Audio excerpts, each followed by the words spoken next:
There's a few things that I wish I would have known when I was younger, and one of them is compound interest.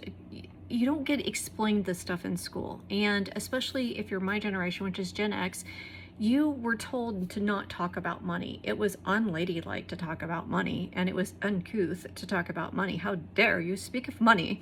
And screw that, because we're going to talk about money here. In particular, compound interest. Compound interest is where you have money in an account and it earns interest. So it earns a little tiny little bit of interest. And then that money is now added into the original balance and it goes up. And then now this money, which has a little bit of interest in it, your interest is earning interest.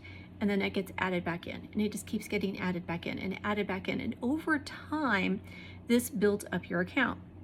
Now you have to be careful with this because there are different levels that you can earn interest. And it's pretty much like a buyer beware situation. If you have somebody telling you, hey, I can give you an 18% return, you might want to just put a big old pause on that.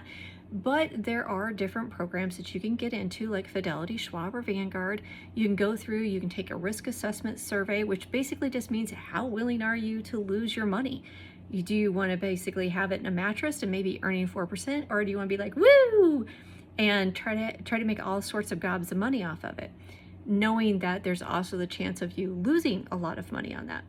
So when you do the risk assessment, it helps just evaluate where you are on the money spectrum of what you're willing to do. And that is all a process that you need to go through so you can start taking advantage of that compound interest and build up your retirement account.